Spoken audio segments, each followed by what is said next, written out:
my observation is that it too has a latency time. If I write too fast, the little magnetic pen doesn't pick up. And so actually it's a good reminder to talk slowly and write slowly. And maybe that's actually maybe it's a pedagogical tool built in by Smartboard.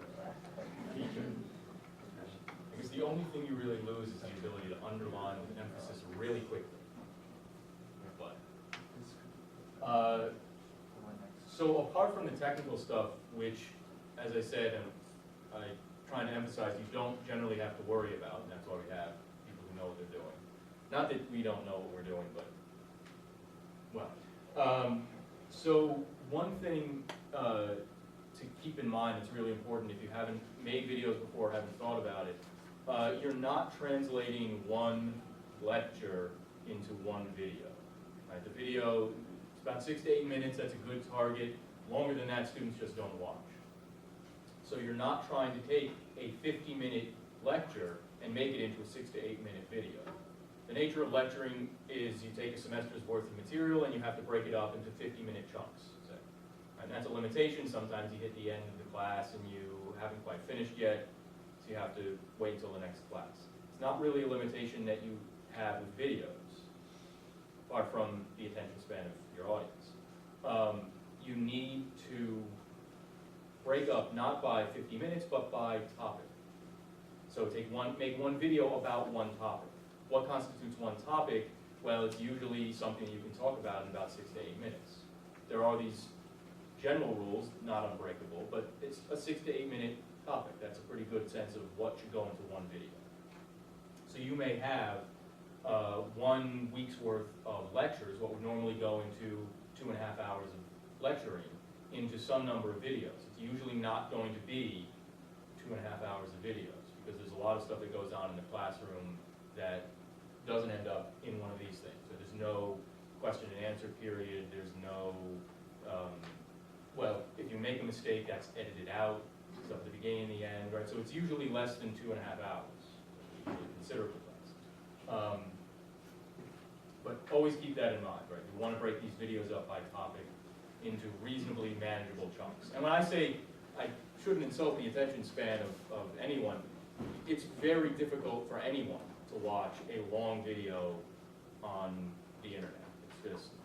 I think that most people I've talked to, in fact, I think most people I've talked to have a lot of difficulty doing that. So we want to keep it in these manageable chunks.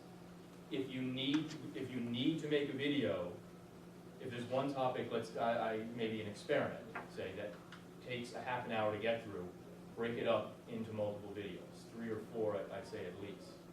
Because that way, then you're going to be saying, here are decent places to stop, as opposed to a student getting through and just saying, okay, I have to stop this. Right, so if you can divide it up like that, do so. We could provide headers at the very beginning of the videos to cue people so they know that it's part 1 of 3 parts of a certain topic that you're analyzing. And that's actually a good point. They will make all that extra stuff look nice. Right? If you provide the presentation, they'll put all those finishing touches on. There's one thing, this is kind of a comment to add to this, is that something that may take a long time, like the arrows, the speed up thing, that thing took me 15 minutes to draw by hand. The entire video from start to finish, with some talking at the beginning, a little bit of talking at the end, is 2 minutes long when it's said and done. Because it was a monotonous task. Nobody wants to watch me draw arrows for 15 minutes, but the process of going through it, we just sped it up. So there is also that option to kind of do it. If you're doing calculations, you may not necessarily want to speed up through it so the students can follow, but on that one, we thought it was a good use of compressed time. My own sense is, and this came with some coaching, when one wants to do this stuff online and you want to start really making sure the students get it, you want to put questions in, and if you're doing this in the context of class or some other assessment engine, you want to be able to put questions in relatively close to the content that you just talked about. And so having a 20-minute, 30-minute lecture chunk is probably too long. And I guess you folks that are a little bit more knowledgeable about learning theory than me say that 8 minutes is sort of max. And so if you can think about, you know, a single problem that you're gonna do, or a single topic, and you're gonna have to knit together 8 or so of those to make what you would normally call an hour lecture, that has the added advantage of being able to stick in assessment questions, much like you would pose to a class in a lecture class. The last major thing I want to talk about is how to choose one of these different templates, so the Smartboard or Document Cam or the Overhead Cam. Choose it depending on what you're presenting. So the best example for me is what I'm doing now for these, not example videos, they're videos of examples for pre-calculus. And I'm working through, in one video, working through usually the solution to one problem, a homework-like problem, solve this equation for x, something like that. And I'm recording it on the overhead camera with this giant pad of paper on the table, and I'm sitting there and I'm writing down the problem with a marker. And I think that for something like that, that's the ideal format, because doing an example like that is something that students are going to be doing. And they're going to be doing it on paper, even if their homework is online, on Quest. They're going to be solving this thing on paper. So they should know that it's helpful for them to see someone doing what they're going to be doing. Right? Here's what the paper will look like when you're solving it. One of the big problems I've noticed with students every time I've taught is that if they don't know how to do something, they never write anything down. And they'll stare at a blank sheet of paper. And that's the worst way to get started, because you're just staring at nothing. So if you see someone and you start the video, this is what I'm doing in these videos, saying, well, how could we approach this? Right? I don't know exactly what to do, let's try some things out. Right? And if they're seeing this being done on paper. So I think that's a great medium for that particular format. It's not a great medium for a lecture. This would be, well, so the previous